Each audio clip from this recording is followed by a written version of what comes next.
اگر آپ کو میری یہ ویڈیو پسند آئے تو like, comment and share, subscribe کرنا مت بھولیے۔ بسم اللہ الرحمن الرحیم۔ السلام علیکم آڈینس، کیسے ہیں آپ لوگ؟ امید کرتی ہوں ٹھیک ٹھاک ہوں گے۔ ایک بار پھر سے اردو ناولز اینڈ پوئٹری پر خوش آمدید۔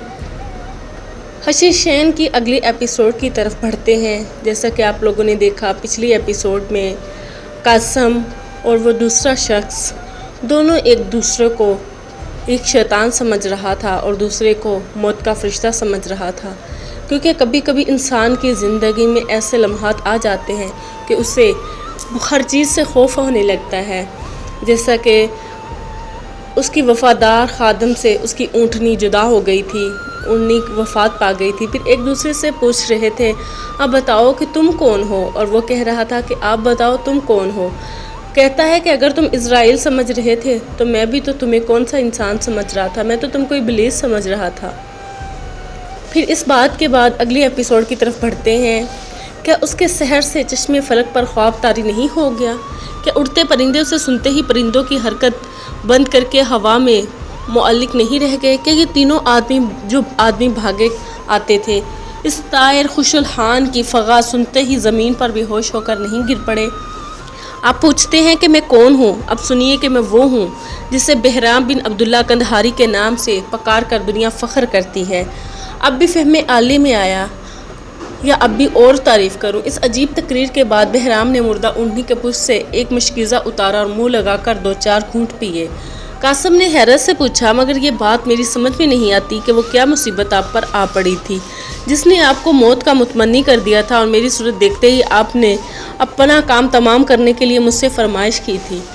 یقیناً شدت تشنگی تو اس کا باعث نہیں ہو سکتی تھی، کیونکہ اب بھی آپ کے پاس پانی ہے۔ آپ کی اونٹنی البتہ ایسا معلوم ہوتا ہے کہ پانی نہ ملنے کی وجہ سے ختم ہو گئی ہے۔ اگر آپ کو وہ ایسی ہی عزیز تھی تھوڑا سا پانی اس بے زبان کو بھی پلا دیا ہوتا۔ بہرام نے کہا پانی میرے پاس کہاں ہے؟ پانی سے تو بہرام اور زلیخا کا حلق کئی دن سے تر نہیں ہوا۔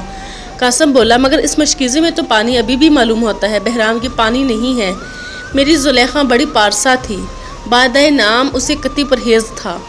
اگر وہ بھی اپنے آقا کی مثل آزاد خیال اور بادانوش ہوتی تو یہ دن کا ہے دیکھتی، مگر خیر اس میں ابھی کچھ باقی ہے اور بہرام خسیس نہیں ہے۔ یہ کہہ کر مشکیزہ قاسم کی طرف بڑھایا۔ قاسم پیچھے ہٹ کر بولا میں مسلمان ہوں، آج تک اس آب حرام کو نہیں چھوا ہے۔ بہرام معلوم ہوا کہ آپ عقل کے بھی دشمن ہیں۔ یہ کہہ کر بہرام نے مشکیزہ کو منہ سے لگا کر اسے بالکل خالی کر دیا اور کہنے لگا توبہ توبہ، عقل کا دشمن میں ہوں۔ تیر قزح کو زہ پر رکھ کر چاہتا تھا کہ جان ناتواہ کو نشانہ بناؤں، مگر کمان آپ نے میرے ہاتھ سے چھین لی۔ لیکن بہرام احسان فراموش نہیں ہے، یہ احسان آپ کا ایک نہ ایک دن اتار دے گا۔ اب تینوں نوکر بھی ریت پر سے اٹھ کر قاسم اور بہرام کے پاس چلے آئے۔ یہ لوگ اپنی حرکت پر اب نادم تھے۔ بہرام کئی دن کے فاقے سے تھا۔ قاسم نے حکم دیا کہ اس کے لیے کھانے کو کچھ لائیں۔ خشک مچھلیاں، کھجوریں پیش کی گئی۔ بہرام نے کچھ کھا کر خدا کا شکر ادا کیا اور اب وہ قاسم کا ہم قافلہ ہو گیا۔ قاسم نے اپنی خدمت گار کو گھوڑا بہرام کو دیا اور تینوں نوکروں سے کہا تمہاری سزا یہی ہے کہ باری باری پیدل چلو۔ بہرام کی صحبت اور اس کی لطائف و ظرائف نے سب لوگوں پر اچھا اثر کیا اور خوف اب تک ان کے دلوں پر تھا وہ زائل ہو گیا۔ قاسم کے ذہن سے بھی اس غیبی اذان اور خنجر کا خیال نکل گیا۔ بہرام نے جب سوال کیا کہ آپ کون ہیں اور کہاں کے قصد رکھتے ہیں تو قاسم نے کہا میں اصفہان کا ایک سوداگر ہوں اور کل الموت میں قالین بیچنے جا رہا ہوں۔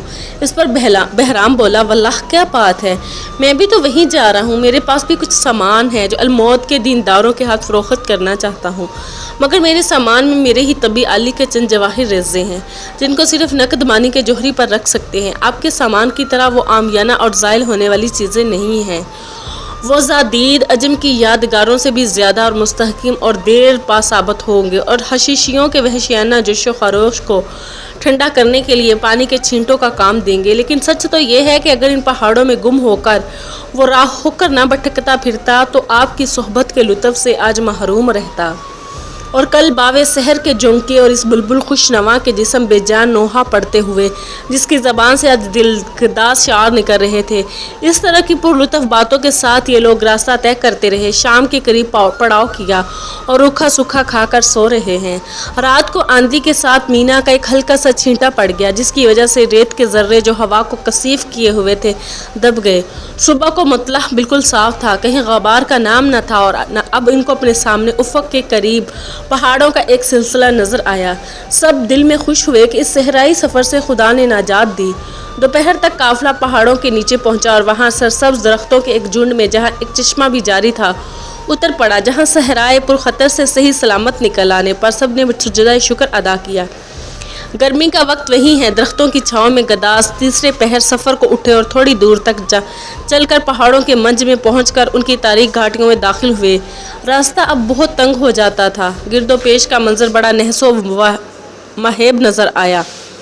سیروں کے اوپر پہاڑ اور چٹان بہت اونچے اور سیدھے کھڑے تھے، کبھی کبھی ان کی چوٹیوں پر حصار اور قلعے نظر آتے تھے اور یہ لوگ اس وحشت ناک ملک میں تمام بلندیوں پر تصرف کر کے ارد گرد کی زمینی اپنی زد میں لے لی اور خود دشمن سے بالکل محفوظ رہے۔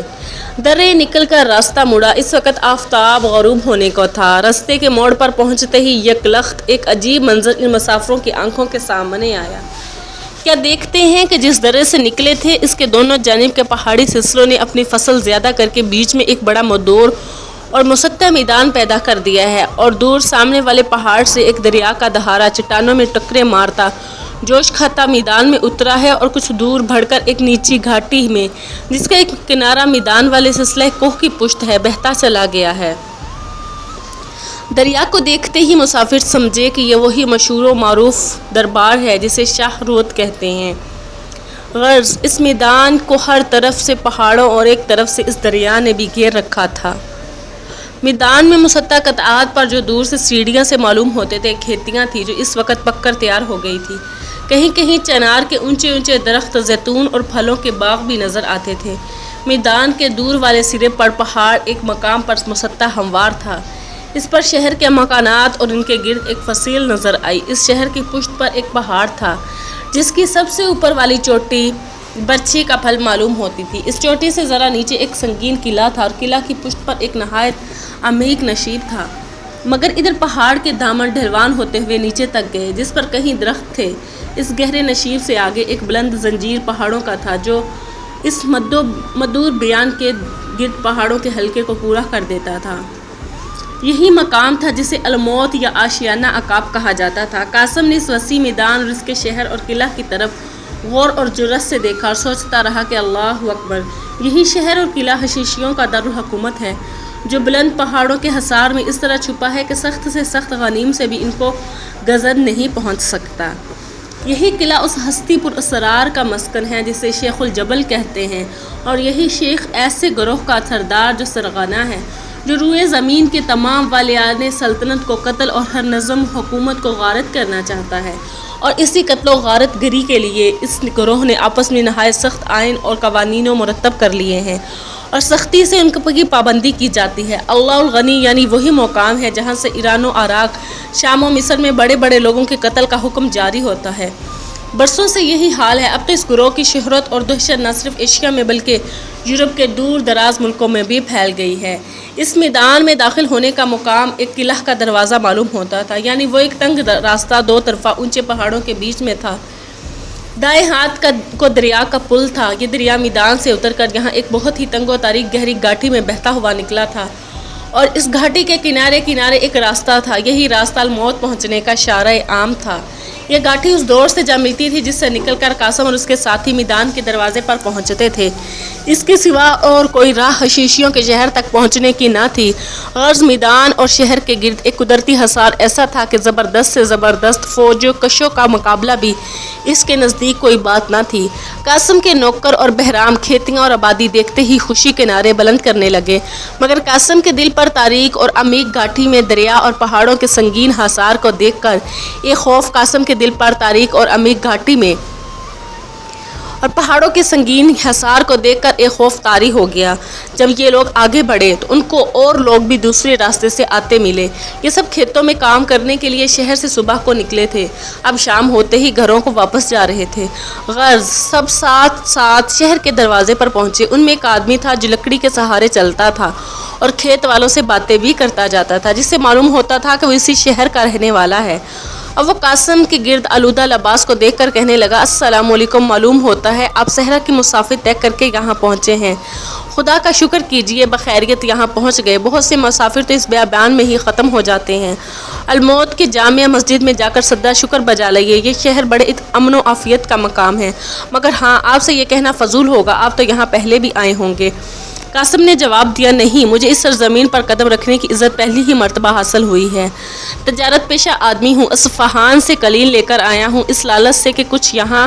اس آدمی نے قسم کی بات کٹ کر کہا، یقیناً آپ کو یہاں بہت فائدہ ہوگا، کیونکہ خدا کے فضل سے اس شہر میں دولت کی کمی نہیں ہے۔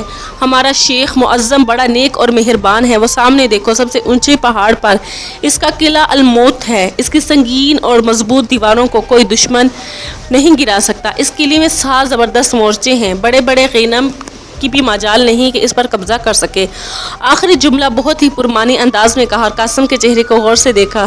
اس کے بعد اس شخص نے قاسم کی طرف سے اس طرح منہ موڑا جیسے کوئی واسطہ ہی نہ تھا اور فوراً اور لوگوں سے باتیں کرنے لگا۔ قاسم چڑھائی کا راستہ طے کر کے شہر کے دروازے پر پہنچا۔ یہ خیال تھا کہ یہاں کچھ روک ٹوک ہوگی، مگر پہرے والوں نے سوائے اس کے کہ نوار داروں کی صورتیں غور سے دیکھ لی اور کس طرح مزاحمت نہ کی، یہ لوگ شہر میں داخل ہو گئے۔ بازاروں میں قاسم کو کوئی نئی بات نظر نہیں آئی، دکانیں وغیرہ ایسی ہی تھی جیسے اور شہروں میں ہوتی ہیں، مگر باشندے یہاں کے بہت متین اور خاموش اور پابند و صلات نظر آئے۔ قاسم کو یہ بات دیکھ کر حیرت سی ہوئی، مگر دل میں سمجھ گیا کہ عجب نہیں کہ سب تصنع ہے۔ اب بہرام کندہاری نے قاسم سے پوچھا، آپ کہاں قیام کرنے کا ارادہ رکھتے ہیں؟ قاسم نے جواب دیا، مسافر کا گھر سرائے۔ ایک راہ گیر سے رستہ پوچھ کر سرائے میں پہنچے۔ اس سرائے میں بھی کوئی غیر معمولی بات نہ تھی۔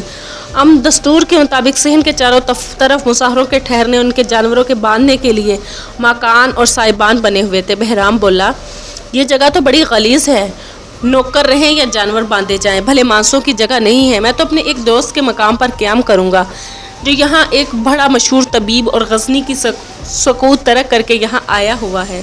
عقل سے بہرا نہ تھا۔ غزنی میں آپ کو یہ شکایت پیدا ہوئی تھی کہ وہاں کے بادشاہ پابند شرع نہیں ہے، اس لیے اس حکومت میں رہنا درست نہیں۔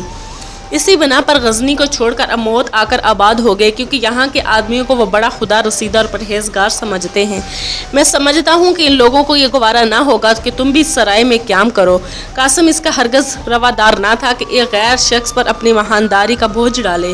اس کے علاوہ یہ اندیشہ تھا کہ اگر میں وہاں گیا اور نوکر یہاں رہے تو کہیں آپس میں مشورہ کر کے سرکشی پر کمر نہ باندھ لیں۔ لیکن بہرام نے سخت اصرار کیا کہ نہیں، نوکروں کو یہاں چھوڑو اور اسی طبیب کے گھر چل کر قیام کرو۔ قاسم مجبور ہوا، اپنی سب قیمتی چیزیں ایک صندوق میں ماں اس خنجر کے جو صحرا میں ملا تھا بند کی، نوکروں کو خرچ کے لیے کچھ روپیہ دیا اور سامان ان کے سپرد کر کے خود بہرام کے ساتھ چلنے کو تیار ہو گیا۔